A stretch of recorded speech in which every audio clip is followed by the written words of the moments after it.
Hi అండి. ఈరోజు నేను వెజిటేబుల్ రైస్ చేసి చూపిస్తున్నాను. దానికి కావాల్సినవి బఠానీలు, క్యారెటు, ఆలు, క్యాప్సికము, ఆనియను, పచ్చిమిర్చి, కొత్తిమీర, పుదీనా, కొంచెం గరం మసాలా, పట్ట సాజీరా ఆకు అవన్నీ. ఇప్పుడు ఒక పాత్ర పెట్టుకొని ఫస్ట్ కొంచెం ఆయిల్ వేసుకొని మనం ఆయిల్ కొంచెం వేడి కాగానే ఇవన్నీ వేసేసుకోవాలి. ఆకు, ఇలాచి, సాజీరా, చెక్క అవన్నీ ఇందులో వేసేసుకోవాలి, ఆయిల్లో వేసేసుకోవాలి. అవి కొంచెం ఫ్రై కాగానే ఆనియన్స్ వేసుకోవాలి. ఆనియన్ కూడా పచ్చివాసన అంతా పోయే వరకు ఫ్రై చేసుకోవాలి. ఫ్రై అయిన తర్వాత ఫస్ట్ ఆలు వేసుకోవాలి. ఆలుని ఫ్రై చేసుకోవాలి. కొంచెము ఆలు ఫ్రై అయిన తర్వాత బఠానీలు వేసుకోవాలి. వేసుకొని కలుపుకోవాలి. తర్వాత క్యారెట్ వేసేసి కలపాలి. కలుపుతుండాలి అప్పుడప్పుడు, లేకపోతే మాడిపోతుంది కింద. అన్నీ వేసేసుకోవాలి. ఒక్క టమాటా, క్యాప్సికము పిల్లలు ఎంతో ఇష్టంగా తింటారు. ఇప్పుడు ఇది లంచ్ బాక్స్లో కడితే మొత్తం తినేసి వస్తారు. ఇట్లా వెజిటేబుల్ రైస్ చేసినామంటే చాలా ఇష్టంగా తింటారనమాట.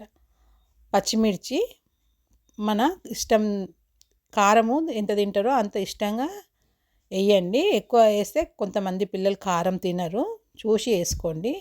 కొంచెం అల్లం వెల్లుల్లి పేస్టు ఒకటి రెండు అయినా సరే వేయండి. పచ్చిమిర్చి ఎక్కువ వేయకున్నా సరే వేసేసి అంతా కలిపేసేసుకోవాలి.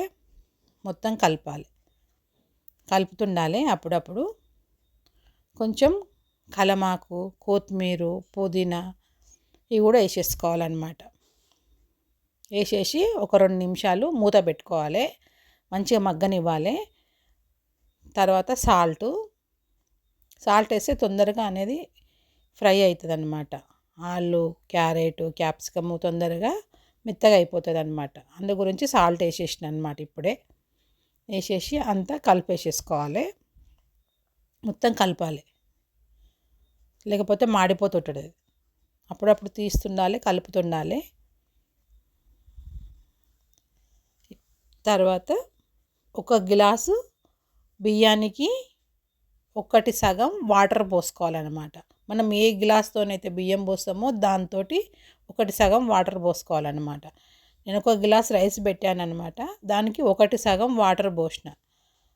చూడండి, ఇప్పుడు వాటర్ కూడా పోసేసి ఒక 2 నిమిషాలు అయిన తర్వాత వాటర్ అంతా మరుగుతున్నది అన్నమాట. మరిగేటప్పుడు మనం బియ్యం కడిగి పెట్టుకున్నాం కదా, అదంతా వాటర్ తీసేసి వాటర్ లేకుండా ఇందులోకి వేసేసుకోవాలన్నమాట. అంతా ఉడికించుకోవాలి. వేసేసుకొని కలుపుకోవాలి. కలుపుకొని మూత పెట్టేసేసుకోవాలి. ఉడుకుతుంది, అందులోనే ఉడికిపోతుంది. ఊకుకే కలపొద్దు, రైస్ అనేది విరిగిపోతుంది. అప్పుడప్పుడు కలపాలి, మరి ఊకుకే కలపొద్దు. చూడండి, అవుతుంది, ఇంకా కావాలి, ఇంకా వాటర్ ఉన్నాయి, ఉడకాలి, ఉడికిపోతుంది. ఇప్పుడంతా కలిపేసేసుకొని మళ్ళీ మూత పెట్టుకొని మళ్ళీ వదిలేసుకోవాలి. మళ్ళీ ఒక 5 మినిట్స్ అయిన తర్వాత తీసి చూడాలి. చూడండి, ఇప్పుడు అయ్యింది. ఇంకా కొంచెం కలిపేసేసుకొని ఒకసారి అంతా కలుపుకొని ఒక 2 నిమిషాలు మూత పెట్టుకొని వదిలేసుకోవాలి. పిల్లలు ఎంతో ఇష్టంగా తింటారు. ఇది వెజిటేబుల్ రైసు. కర్రీ కూరగాయలు తినరు కాబట్టి మనం ఏం చేయాలి, అన్నీ ఇందులోకి వేసేసి వండితే పిల్లలు ఇష్టంతో తింటారనమాట. చూడండి, ఇప్పుడు అయ్యింది, రెడీ అయిపోయింది. చూడండి ఎంత పూలుగా అయిపోయింది అనమాట. మనం వాటర్ కరెక్ట్గా పెట్టుకుంటే కరెక్ట్గా అవుతుంది, మంచిగా అవుతుంది. ఎక్కువ వాటర్ వేసుకుంటే కొంచెం మెత్తగా అయిపోతుంది, అంతే, ఏం కాదు. ఇప్పుడు వెజిటేబుల్ రైస్ రెడీ అయిపోయింది. ఇప్పుడు కొంచెం పెరుగు పచ్చడి చేసుకోవాలి, బాగుంటుంది. దీనికి కాంబినేషను పెట్టుకొని తింటే బాగుంటుంది.